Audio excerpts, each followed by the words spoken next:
Hello नमस्कार, स्वागत है आप सभी का हमारे कैट चैनल में। तो आज हम डिस्कस करने वाले एक बहुत ही इंपॉर्टेंट कैट टॉपिक जो कि है इकोनॉमिक्स का, और इसका नाम है ग्रोथ कर्व, जिससे हर एग्ज़ाम में लगभग 5 से 10 क्वेश्चन देखने को मिलते हैं और हर स्टूडेंट को ये लगता है कि ये बहुत ज़्यादा कठिन है और वो इसमें मार्क्स नहीं ला पाते हैं। तो आज हम बात करेंगे इसके बारे में बिल्कुल आसान भाषा में। तो आइए शुरुआत करते हैं ग्रोथ कर्व की। इकोनॉमिक्स का एक टॉपिक है ग्रोथ कर्व। क्या है टॉपिक का नाम? Growth curve. और इस टॉपिक में सबसे पहले हम जानेंगे इसका जो डायग्राम को समझेंगे, क्योंकि अगर इसके डायग्राम को समझ लिया तो इससे रिलेटेड जो भी क्वेश्चन होंगे वो सारे के सारे क्या है बन जाएंगे। तो इस डायग्राम में होता क्या है, यहाँ पे होता है आपका आउटपुट एक्सिस जिसे वाई एक्सिस कहते हैं, ये होता है आपका एक्स एक्सिस जिसे इनपुट कहते हैं, ठीक है, और यहाँ पे होता है 0 पॉइंट। इसके बाद ये जो होता है 3 भागों में डिवाइड होता है। कितने भागों में डिवाइड होता है? 3 भागों में डिवाइड होता है। सबसे पहला जो भाग होता है ये होती है आपकी क्या है, टीपीपी की लाइन। टीपीपी मतलब होता है total physical product, total physical product. और ये जो भाग होता है, पहला भाग जो होता है, इसे हम कहते हैं क्या है, रेशनल जोन। क्या बोलते हैं? Rational zone. फर्स्ट जोन जो होता है इसे बोलते हैं हम रेशनल जोन, या इसे हम बोल सकते हैं सब ऑप्टिमम जोन। सब ऑप्टिमम जोन। जो दूसरा जोन होता है हमारा, इसको हम बोलते हैं रेशनल जोन। रेशनल जोन या ऑप्टिमम जोन। और जो तीसरा जोन होता है उसे हम अगेन रेशनल जोन बोलते हैं। रेशनल जोन बोलते हैं। क्या बोलते हैं? Rational zone. तो ये हो गए आपके कितने? 3 जोन। पहला जोन कौन सा है? Rational zone. दूसरा है रेशनल जोन, और तीसरा कौन सा है? Rational zone. ये लाइन किसकी है? टीपीपी की। टीपीपी का मतलब होता है टोटल फिजिकल प्रोडक्ट। ये लाइन आपको दिखाई दे रही है। दूसरी लाइन होती है आपकी एमपीपी की, यानी कि मार्जिनल फिजिकल प्रोडक्ट, एमपीपी।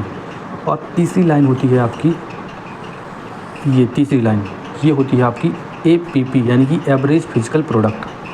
अब आप कहेंगे सर इसका काम क्या होता है? काम इसका सिंपली होता है, अभी हम समझेंगे। ये किसकी है? एपीपी की लाइन। और ये किसकी है? एमपीपी की लाइन। 1 बाई 1 हम इसको 3 भागों में डिवाइड करेंगे, क्योंकि कितने जोन हैं? 3 जोन हैं। तो तीनों जोनों में हम देखेंगे क्या होता है और कैसे इससे क्या क्वेश्चन पूछे जाते हैं। तो सबसे पहले हम शुरुआत करते हैं यहाँ पे पहले जोन से। सबसे पहले हम शुरुआत करते हैं पहले जोन का पहला पॉइंट। और एक चीज़ और यहाँ पे याद रखना है आपको, ये जो पॉइंट होता है जहाँ पे एमपीपी बढ़ के और फिर घटना स्टार्ट होता है, उसको हम कहते हैं इन्फ्लेक्शन पॉइंट। इस पॉइंट को हम क्या कहते हैं? इसको कहते हैं इन्फ्लेक्शन पॉइंट। इसको बोलते हैं इन्फ्लेक्शन पॉइंट। तो 1 बाई 1 जैसा कि हम यहाँ डायग्राम में देख पा रहे हैं, बस हमें कुछ भी रटना नहीं है।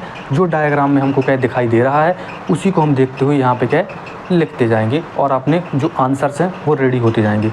सबसे पहले हम क्या देख पा रहे हैं यहाँ पे कि जो एमपीपी है क्या हो रहा है, यहाँ पे इंक्रीज हो रहा है। क्या हो रहा है? MPP increasing. MPP increasing. अब इंक्रीजिंग तो हो रहा है, लेकिन कहाँ तक हो रहा है? इन्फ्लेक्शन पॉइंट तक इंक्रीज हो रहा है। इसके बाद क्या हो रहा है? डिक्रीज होना चालू हो रहा है। तो वही हम लिखेंगे MPP increasing up to inflection point. Up to inflection point, then start to decreasing. Then start to decreasing. अब ये हमने अपने से नहीं लिखा, खुद से नहीं लिखा, जो डायग्राम में दिखाई दे रहा है उसी को हमने क्या देखकर यहाँ पे क्या लिखा हुआ है। और ऐसे ही क्वेश्चन पूछते हैं कि MPP increasing up to inflection point then start to decreasing, ये किस जोन में होता है? तो आप यहाँ पे बता सकते हैं कि पहले जोन में होता है। दूसरा पॉइंट आपको दिखाई दे रहा है यहाँ पे क्या?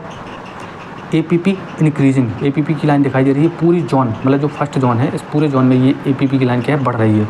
तो यहाँ पे दूसरा पॉइंट बन जाएगा एपीपी इंक्रीजिंग दो आउट द जोन। मतलब पूरे जोन में जो एपीपी की लाइन है वो बढ़ रही है। अगला पॉइंट क्या हो जाएगा यहाँ पे? टीपीपी। जो टीपीपी की लाइन है आप देख रहे हैं इन्फ्लेक्शन पॉइंट तक तो काफ़ी तेज़ी से बढ़ रही है, एकदम सीधे वर्टिकली, और इसके बाद वो बढ़ तो रही है लेकिन थोड़ा डिक्रीजिंग रेट पे बढ़ रही है। तो यहाँ पे तीसरी लाइन हम लिखेंगे TPP increasing rate, increase TPP increase. क्या करेंगे? TPP increasing rate. TPP increasing rate up to inflection point. Then आगे इंक्रीज तो हो रही है, then increasing but decreasing rate, मतलब यहाँ तक तो वो बढ़ रही है इंक्रीजिंग दर से, मतलब बढ़ती हुई दर से बढ़ रही है, लेकिन आगे वो बढ़ तो रही है लेकिन घटती हुई दर से बढ़ रही है। ठीक है, ये हो गया आपका क्या है तीसरा पॉइंट। चौथा पॉइंट है, अब यहाँ पे क्या आता है, चौथा पॉइंट आता है आपका EP से। EP का मतलब होता है इलास्टिसिटी ऑफ प्रोडक्शन, ये सबसे इंपॉर्टेंट है। EP का मतलब होता है यहाँ पे क्या, MPP बटे APP। MPP marginal physical product और APP क्या है आपका, एवरेज फिजिकल प्रोडक्ट। हमको यहाँ पे क्या दिखाई दे रहा है पहले जोन में कि जो MPP है वो APP से क्या ज़्यादा है, इसकी लाइन इसके ऊपर है ना, यानी कि ये इससे ज़्यादा है। तो EPP कहता है आपका, क्या कहता है, MPP बटे APP, ये फॉर्मूला होता है। और हमें क्या दिखाई दे रहा है यहाँ पे कि जो MPP है वो ज़्यादा है किससे, APP से। मान लो कि हमने यहाँ पे MPP को 4 रख दिया और APP को कितना रख दिया, 3 रख दिया। इसका लगभग कितना आएगा, 1.33 आएगा। यानी कि हम कह सकते हैं यहाँ पे कि जो EP है वो 1 से क्या है, ज़्यादा है। 1.33 है, यहाँ नहीं, 1 से क्या है, ज़्यादा है। अगला पॉइंट हम यहाँ पे कह सकते हैं, लास्ट पॉइंट इसका, पाँचवा पॉइंट, कि ये जो स्टेज है ये कहाँ पे एंड हो रही है, जहाँ पे ये दोनों बराबर हैं। यानी कि this zone and where MPP equal to APP। अब इस जोन में दोनों क्या है, बराबर हैं, और जब बराबर हैं तो फिर से हम यहाँ पे EP का फॉर्मूला लगा सकते हैं कि EP बराबर क्या होता है, MPP और बटे में APP। अब दोनों बराबर है, मान लो दोनों को 4 रख दिया तो कितना आ जाएगा, 1 आ जाएगा। यानी कि EP बराबर कितना आ जाएगा आपका, यहाँ पे 1 आ जाएगा। ठीक है, तो ये हो गया पहले जोन की बात। समझ में आया कि नहीं आया, ये आपका पहला जोन है। कौन सा जोन है, पहला जोन। अब आपसे अगर ऐसी एग्ज़ाम में क्वेश्चन आया है लिखे हुए तो और पूछेगा ये किस जोन का है, तो आपको पहले जोन का बता देना है।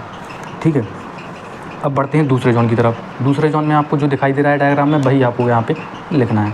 सबसे पहले तो ये जोन स्टार्ट कहाँ से हो रहा है, जैसे ये जोन कहाँ से स्टार्ट हो रहा था, 0 से स्टार्ट हो रहा था। अगर आप इसमें ऐड करना चाहें तो ऐड कर सकते हैं कि ये जोन कहाँ से स्टार्ट हो रहा है, 0 से, मतलब जहाँ पे हर जो फिजिकल प्रोडक्ट है, मतलब जो MPP फिजिकल प्रोडक्ट और एवरेज फिजिकल प्रोडक्ट और TPP सारे के सारे कहाँ से, 0 से स्टार्ट हो रहे थे।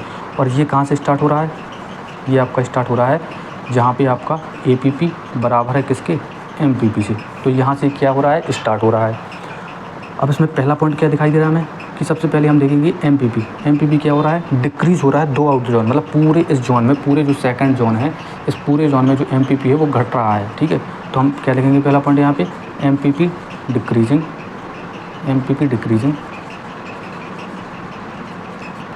2 out the zone, MPP decreasing 2 out the zone. दूसरा हम क्या लिखेंगे, दूसरा हमें दिखाई दे रहा है कि APP जो है वो इस जोन से, इस जोन, इसके पहले तो बढ़ रहा था लेकिन इस जोन में जैसे ही आया तो अब वो स्टार्ट हो गया है क्या, डिक्रीजिंग होना। ठीक है, लेकिन MPP भी क्या था, वो उसी जोन से स्टार्ट हो गया था डिक्रीज होना, इसमें पूरे जोन में वो क्या डिक्रीज हो रहा है। तो हम दूसरा पॉइंट लिखेंगे किसमें, APP स्टार्ट टू डिक्रीजिंग,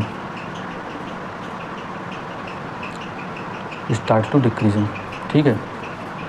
तीसरा पॉइंट इसमें क्या दिखाई दे रहा है, तीसरा पॉइंट इसमें दिखाई दे रहा है जो आपका TPP है, TPP इसमें क्या है, कांस्टेंट है, मतलब वो बढ़ रहा है, वही घटती हुई दर से क्या बढ़ रहा है, तो इसमें हम लिखेंगे नहीं। अब इसमें हम क्या लिखेंगे कि यहाँ पे क्या है, APP जो है वो बड़ा है किससे, MPP से। और जब ये बड़ा है तो यहाँ पे क्या निकालेंगे, इलास्टिसिटी ऑफ प्रोडक्शन, यानी कि MPP बटे में APP, और इसको निकालेंगे, यानी कि ये मान लेंगे हम कितना कम है तो इसको 3 मान लेंगे, इसको 4 मान लेंगे, और जब इसका भाग देंगे तो कितना आएगा, लगभग 0.7 कुछ आएगा। ठीक है, यानी कि हम कह सकते हैं यहाँ पे कि जो EP है वो किससे, वो 1 से आपका कम है। EP जो है वो 1 से यहाँ पे क्या है, कम है।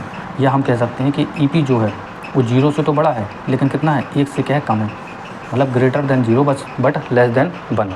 ठीक है, और लास्ट पॉइंट इसमें हम लिख सकते हैं, क्या लिख सकते हैं कि ये जो पॉइंट जहाँ पे एंड हो रहा है वहाँ पे क्या है, ये मिनिमम है, क्या MPP क्या है, मिनिमम है, और TPP क्या है, मैक्सिमम है। मतलब ये ऐसी जगह पे एंड हो रहा है जहाँ पे MPP क्या है, मिनिमम है, और TPP क्या है, मैक्सिमम है। तो हम कह सकते हैं कि दिस जोन एंड वेयर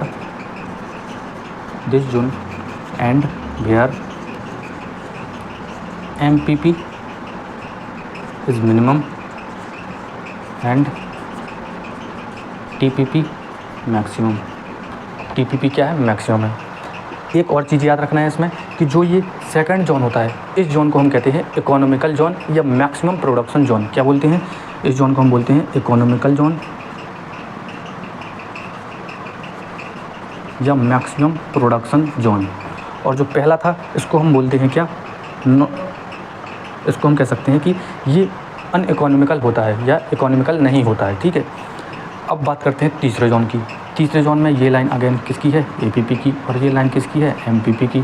ठीक है, अब इसमें पहला पॉइंट इसमें हो जाएगा, क्या हो जाएगा कि ये जोन में पहला पॉइंट आपको क्या दिखाई दे रहा है? पहला पॉइंट आपको दिखाई दे रहा है इसमें कि जो एपीपी है, एपीपी क्या है? तो डिक्रीज हो रहा है। जनरली क्या दिखाई दे रहा है कि एपीपी है डिक्रीजिंग, एपीपी डिक्रीजिंग, बट क्या है? पॉजिटिव। बट क्या? पॉजिटिव। मतलब ये नेगेटिव नहीं है, मतलब डिक्रीज तो हो रहा है लेकिन ये नेगेटिव नहीं गया है। जैसे एमपीपी आप देख रहे हैं कि नीचे चला गया। ठीक है, तो दूसरा पॉइंट इसमें बन जाएगा एमपीपी डिक्रीजिंग एंड नेगेटिव, ठीक है।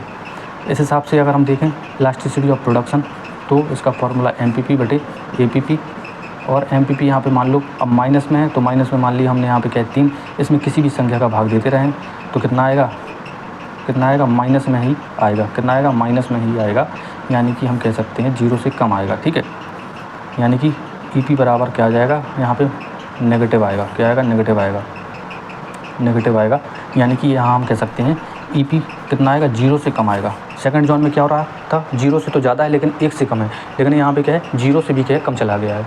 ठीक है, तो ये था हमारा क्या?